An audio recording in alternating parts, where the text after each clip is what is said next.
कलंक नहीं इश्क है काजल किया कलंक नहीं।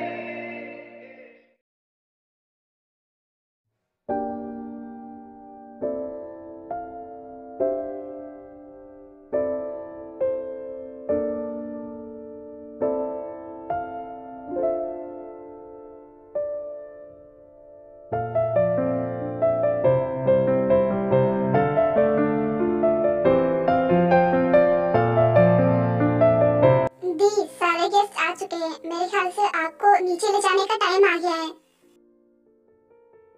I'm really sorry दी, मैं आपके लिए कुछ नहीं कर पा रही हूँ। मैं बहुत बुरी बहन हूँ ना।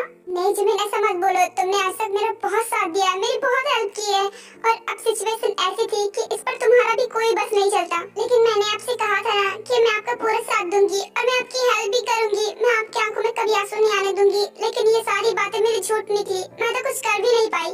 नहीं जिमिन, जहाँ जहाँ तुम्हारा बस चला तुमने अपनी पूरी कोशिश की, और अब आगे तुम्हारा बस नहीं चलता। और होता तो वही है ना जो किस्मत में लिखा होता है। तो शायद मेरी किस्मत में यही लिखा था कि मैं अपने प्यार को ना पाऊं, इसलिए मेरी किस्मत में यही लिखा था, तो मेरे साथ वही हुआ। जिमिन बेटा, सारे गेस्ट आ चुके हैं। इनफैक्ट ग्रूम भी आ चुका है और शादी का वक्त भी हो रहा है। तुम एक काम करो, अपनी बहन को लेकर नीचे आओ, सभी वेट कर रहे हैं। अच्छा ठीक है मॉम, मैं दीदी को लेकर आती हूँ, आप जाइए नीचे। ठीक है बेटा, बिल्कुल भी लेट मत करना, सभी बेसब्री से इंतजार कर रहे हैं। तुम जल्दी से लेकर आओ, ठीक है? मैं नीचे जा रही हूँ। दी, आपने सुना होगा ना, अभी अभी मॉम बुला कर गई हैं। अब हमें चलना होगा नीचे। चलिए दी, वरना मॉम फिर से बुलाने आ जाएगी, इसलिए आप ही चलिए।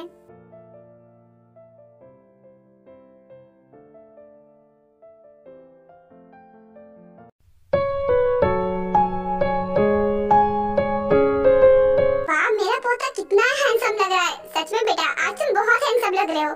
थैंक यू सो मच दादी। मुझे पूरा यकीन है कि मेरी बहू भी बहुत खूबसूरत लग रही होगी। देख लेना, तुम अगर उसे देखोगे ना तो देखते रह जाओगे। उसके लिए तो मुझे उसे देखना पड़ेगा ना दादी। कब से सभी वेट कर रहे हैं, लेकिन आपकी बहू तो आने का नाम ही नहीं ले रही है। अरे इसका मतलब कि तुम भी उसका बेसब्री से इंतजार कर रहे हो। आ जाएगी आ जाएगी। अब लड़कियों को तैयार होने में टाइम लगता है ना, और आज तो उसकी शादी है, तो आज तो वो और अच्छे से तैयार होगी ना, इसलिए लेट हो रहा है। वैसे ग्रैंडमा, आपको ये लोग थोड़े अजीब नहीं लग रहे? मतलब जब से हमारी शादी लगी है मैंने उसकी आवाज तक नहीं सुनी। बस जो उसने उस दिन बोला था थोड़ा, बस उतना ही आवाज सुनी थी। बाकी उसने तो मुझसे बात ही नहीं की। सारी लड़कियों को तो देखो, जैसे शादी लग जाती है वो अपने फियांसे से बात करने लगते हैं, लेकिन इसने तो मुझसे जरा सी भी बात नहीं की। मुझे ऐसा क्यों लग रहा है कि ये लड़की शादी नहीं करना चाहती? कहीं ये शादी फोर्सफुली तो नहीं कर रही है? अरे बेटा, तुम भी ना कुछ ज्यादा ही सोचते हो। ऐसा कुछ भी नहीं है। मैंने इनकी फैमिली के बारे में काफी सुना है। इनकी फैमिली के बारे में सुना है कि इनके घर की लड़कियां वही शादी करती हैं जहाँ इनके मॉम डैड तय करते हैं। I mean arrange marriage. तो लव मैरिज का कोई तो सवाल ही नहीं है। तो मुझे नहीं लगता कि लड़की किसी से प्यार भी करती हो। और अगर प्यार नहीं करती तो भला उसे इस शादी से क्या दिक्कत होगी? और हमारी फैमिली में प्रॉब्लम ही क्या है? मेरा पोता इतना हैंडसम है, हमारी फैमिली इतनी रिच है, और लड़कियों को क्या चाहिए? तुम भी ना बेटा कुछ ज्यादा ही सोचते रहते हैं। ऐसी कोई बात नहीं है। अब तुम शादी पर फोकस करो, इन सब फालतू बातों पर नहीं। ओके ग्रैंडमा, आपकी मर्जी। वैसे भी ये सब मैं आपकी खुशी के लिए तो कर रहा हूँ। बेटा इतना वेट कर रहे थे ना, वो देखो आ गई तुम्हारी ब्राइड। तुम मेरी शहजादी, मैं हूँ तेरा शहजादा। सुन मेरी शहजादी, मैं हूँ तेरा शहजादा।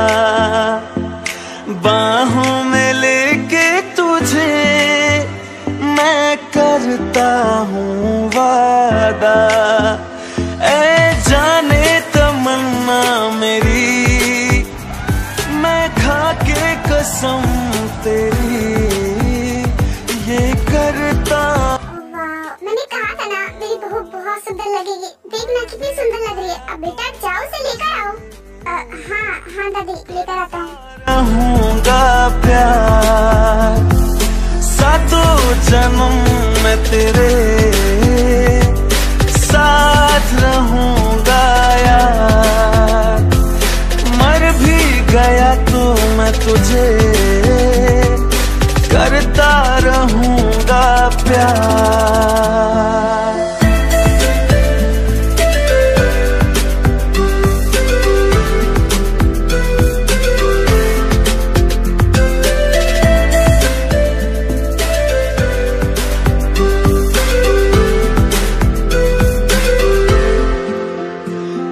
एहसास में ही तुझको मैं प्यार करूं कितना। जैसा मैंने सोचा था, दोनों साथ में कितने अच्छे लगते हैं। कर दूंगा तुझे पागल, चाहूंगा सनम इतना। बेटा अब आप ब्राइड को किस करके इस शादी को लॉक कीजिए। छूटे तोड़े ना कभी टूटे। बेटा आप ब्राइड को जल्दी से किस करिए और इस शादी को लॉक कीजिए। जो रिश्ता जुड़े एक बार, मर भी गया तो मैं तुझे करता रहूंगा प्यार। सातों जन्म मैं तेरे साथ रहूंगा यार। मर भी गया तो मैं तुझे करता रहूंगा प्यार।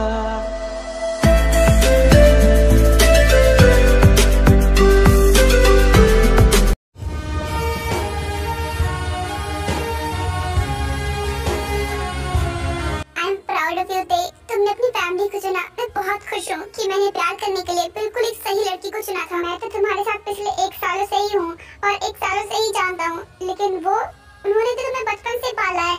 उनकी बात तुमने मानी, ये जानकर मुझे बहुत खुशी है।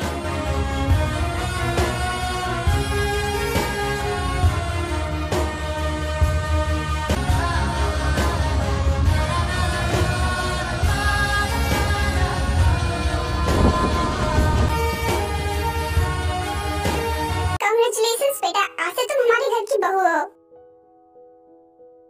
And thank you so much Mrs. Kim and Mr. Kim अपनी अमानत मेरे घर भेजने के लिए। आज से आपका बेटा हमारा हुआ और हमारी बेटी आपकी हुई। हाँ, आपने बिल्कुल सही कहा। Excuse me, मैं अभी आता हूँ। वो क्या है ना, इम्पोर्टेंट कॉल है, अटेंड करना पड़ेगा। Yes, why not? आप अटेंड कर लीजिए, मैं दी के साथ हूँ। ठीक है, मैं अभी आता हूँ।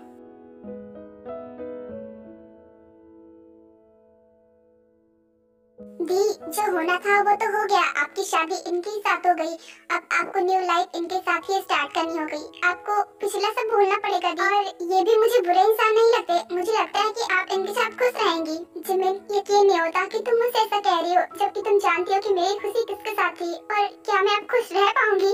मुझे पता है दी, मुझे सब कुछ पता है, लेकिन अब तो कुछ नहीं हो सकता ना। जो होना था वो हो गया और सच्चाई को आपको एक्सेप्ट करना पड़ेगा। इसलिए मैं ऐसा कह रही हूँ। और आपको उनके साथ एडजस्ट करना सीखना ही पड़ेगा, क्योंकि आपको अब उन्हीं के साथ में रहना है। पता नहीं जिमिन अब क्या होगा। उसके बाद सभी ऐसे पार्टी एंजॉय करते हैं और जॉन फैमिली टी को वहाँ से लेकर चली जाती है।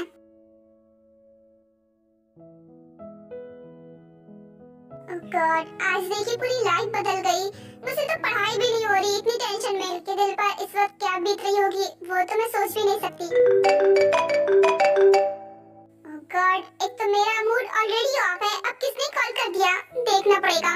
अरे ये तो शुगा कॉल कर रहा है, बात कर लेती हूँ। इससे बात करूंगी थोड़ा तो मूड सही होगा। हेलो शुगा, क्या हुआ, क्या बात है? हाय जिमिन, कैसी हो? क्या तुम ठीक हो? मुझे पता क्या तुम्हारी दी की शादी है, तो क्या हुआ? होना क्या था, शादी हो गई और क्या। दी की जबरदस्ती शादी कर दी गई। अब ये तो होना था, बिकॉज तुमने तो बताया था ना कि तुम्हारी दी कैसी है और तुम्हारी दी का नेचर जैसा है, तो मुझे तो यही पता था कि यही होना था। लेकिन तुम्हें पता है मेरी दी ना बहुत सैड है, पर मैं कुछ भी कर नहीं पाई और दी की शादी भी हो गई। तुम भी ना जिमिन, अब वहाँ पर तुम्हारा बस थोड़ी ना चलेगा, तुम कर भी क्या सकती हो। हाँ वही तो बात है, मेरी तो कोई बात ही नहीं सुनता। घर में सबसे छोटी हो ना, इसीलिए मेरी कोई भी बात नहीं सुनता। मैं कुछ कर भी नहीं पाई दी के लिए, मुझे बहुत बुरा लग रहा है। तुमने सोचो अब दी उस इंसान के साथ पूरी जिंदगी कैसे रहेंगे जिन्हें तो वो ठीक से जानती भी नहीं है। इनफैक्ट उन्होंने तो अभी तक उनसे ठीक से बात भी नहीं की है और वो अपने प्यार को छोड़कर वैसे इंसान के साथ कैसे रहेंगी। मुझे दी के लिए बहुत बुरा लग रहा है, बहुत ज्यादा। ओह माय इनोसेंट जिमिना, ऐसा इसलिए बिकॉज तुम अपनी दी से बहुत प्यार करती हो और इसीलिए तुम उनका दुख बर्दाश्त नहीं कर सकती। लेकिन अब कर भी क्या सकते हैं, जो किस्मत में लिखा होता है वही होता है। हाँ तुमने सही कहा और इसीलिए इस शादी को होने से कोई भी नहीं रोक पाया। जिमिन बेटा, इतनी रात को किससे बात कर रही हो, सोई नहीं अभी तक तुम? वो एक्चुअली मॉम क्या है ना, मेरी एक फ्रेंड शादी में नहीं आ पाई थी ना, तो वो मुझसे सॉरी बोल रही है, तो मैं उसे समझा रही हूँ कि चलो कोई बात नहीं है। वैसे मुझे नींद नहीं आ रही थी बिकॉज मुझे दी की याद आ रही थी। वो क्या है ना, मैं दी के साथ लेटती हूँ ना, इसीलिए। ओह ऐसी बात है, तो बेटा आपसे तो मैं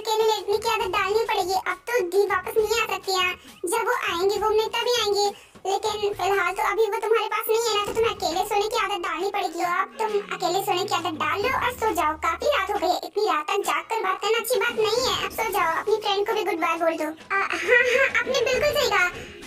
ओके बाय, मैं तुझसे बाद में बात करती हूँ, ठीक है? कॉलेज में बात करेंगे। गॉड, काट दिया फोन। एक तो इतनी मुश्किल से उठाया था, आज पूरा दिन वो बिजी थी, मेरा कॉल ही पिक नहीं कर रही थी। अब जाकर उठाकर मैं थोड़ा सा बात ही कर रहा था कि उसकी मॉम घुस आई। हमारे प्यार के दुश्मन बने हैं लोग। जैसा कि उसकी दी के साथ हुआ, मैं वैसे जिमन के साथ नहीं होने दूंगा। मैं तो जिमन को लेकर यहाँ से भाग जाऊंगा। आखिर उनकी मॉम डैड को भी तो पता चले ना कि हर बार उनकी जिद नहीं चल सकती, कभी कदार वो भी गलत होते हैं।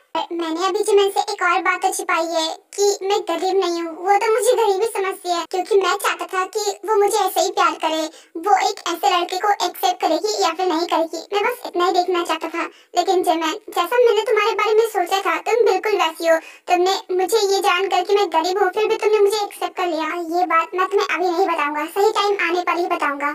ओह गॉड, बाल बाल बच गई। अच्छा हुआ कि मॉम को मैंने आते हुए देख लिया था। अगर नहीं देख पाती और उन्होंने मेरी बात सुन ली होती ना, तब तो मेरा भी कल्याण हो चुका होता, बिल्कुल मेरी दीदी की तरह। वैसे मैं क्या दीदी को कॉल करके पूछूं कि वो कैसी है?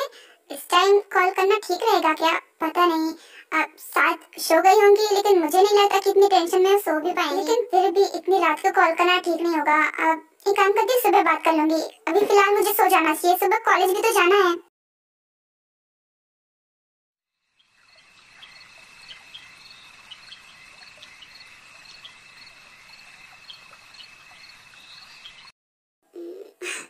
गॉड, मैं तो सोने वाला था। इतनी रात भी तो हो गई है, पर क्या करूं? कल इतनी इंपॉर्टेंट मीटिंग है, मिस नहीं कर सकता ना। और कोई भी प्रिपरेशन करी नहीं है मैंने, तो इतनी रात को तो करना ही पड़ेगा। बेटा, इतनी रात को तुम यहाँ लैपटॉप के साथ क्या कर रहे हो? मैंने तुमसे कहा था ना कि कम से कम आज के दिन तो रहने दो, और वो भी यहाँ रूम के बाहर बैठे हुए हैं। तुम्हें ठंड नहीं लग रही है? वो एक्चुअली तायंदा सो रही है ना, तो मैंने सोचा कि अगर लाइट ऑन करूंगा तो उससे प्रॉब्लम होगी, इसलिए मैं बस बाहर चला आया। बेटा, तो काम करने की जरूरत ही क्या है? देखो, कल कर लेना, परसों कर लेना, और आज तुम्हें सारा काम करना है। आज तुम्हें उसके साथ रहना चाहिए था, लेकिन तुम तो यहाँ बैठे हुए हो बाहर। देखिए दादी, मैंने आपसे ऑलरेडी बता दिया था कि मैं बस शादी करूंगा, उससे ज्यादा मुझसे और कोई भी उम्मीद मत रखना। आपकी ख्वाहिश मैंने पूरी कर दी, ये शादी करने का। अब आप अपनी बहू के साथ खुश रहिए। वैसे देखा जाए तो अच्छा ही हुआ कि मैंने शादी कर ली। अब इसी बहाने आपको भी एक पार्टनर मिल गया। आपने मेरे लिए नहीं, अपने लिए पार्टनर चुना है, वो पूरा दिन आपके साथ रहेगी। आप अकेले रहती थी तो मुझे आपकी फिक्र लगी रहती थी। वैसे दादी, कल बहुत ही ज्यादा इम्पोर्टेंट मीटिंग है, तो बस उसी की प्रिपरेशन कर रहा हूँ। लेकिन नींद आ रही है तो क्या करूँ, पर करना ही पड़ेगा, कल बहुत ही ज्यादा इम्पोर्टेंट मीटिंग है। देखो बेटा, चुपचाप जाकर रूम में रेस्ट करो, अभी कुछ करने की जरूरत नहीं है। वैसे भी तुम पूरा दिन थक चुके हो, और अब फिर से काम करोगे तो और भी ज्यादा थक जाओगे और तुम्हारी तबीयत खराब हो जाएगी। जाकर रेस्ट करो। ग्रैंडमा, मैं नहीं सो सकता। अगर मैं गया और सो गया ना, तो एक काम रह जाएगा। वैसे भी थोड़ा सा बचा हो जाएगा। नहीं, बिल्कुल नहीं, मैं तुम्हारे एक भी बहाने नहीं सुनने वाली। जो भी काम है सुबह कर लेना, अपनी वाइफ को इतना वेट नहीं कराते। अब जाकर रेस्ट करो। गॉड ग्रैंडमा, आप मानोगे नहीं ना, आप बहुत ही ज्यादा जिद्दी हो। वो तो मैं हूँ, और जब जानते हो कि तुम्हारी ग्रैंडमा इतनी जिद्दी है, तो फिर बात क्यों नहीं सुन लेते? जाओ अपने रूम में। ओके फाइन, जा रहा हूँ। मुझे पता है कि आप मेरी बात नहीं सुनने वाली। Good night. Good night, sweet dreams. उसके बाद जंगकुक अपने रूम में जाता है, जहाँ पर ते सो रही होती है।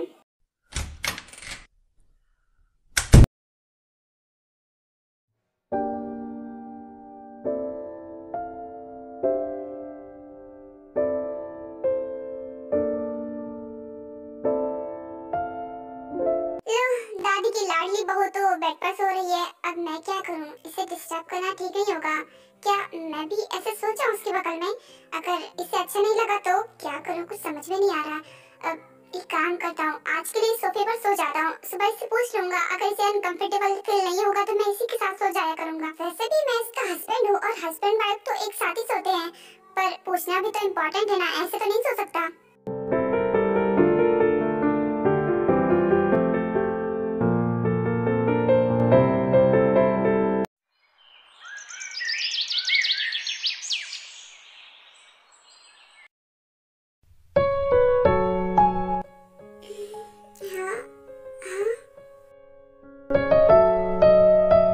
गॉड, मैं अभी ना बेड पर, मुझे नहीं सोना चाहिए था।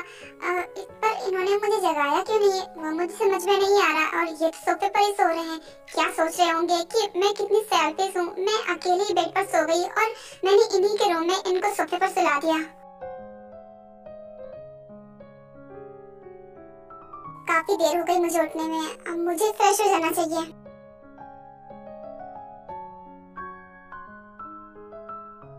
वैसे जमील बेटा, कल शादी में तुम्हारी वो बेस्ट फ्रेंड नहीं आई मोन? वो क्या है ना कि वो हर फंक्शन में आती है, कुछ भी छोटा मोटा होता है तुम उसे बुलाती हो, लेकिन कल इतनी बड़ी शादी थी और वो तुम्हारी दीदी की शादी में आई नहीं।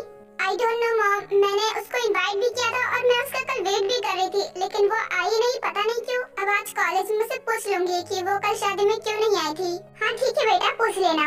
Sorry army, I know army कि इसमें यूनमिन का मोमेंट बहुत ही ज्यादा कम था, लेकिन मैं क्या करूँ आर्मी, सिचुएशन ही ऐसी थी कि मैं यूनमिन को नहीं दिखा पाई। बट कोई बात नहीं, नेक्स्ट पार्ट में जरूर दिखाऊंगी। अब मिलते हैं नेक्स्ट पार्ट में।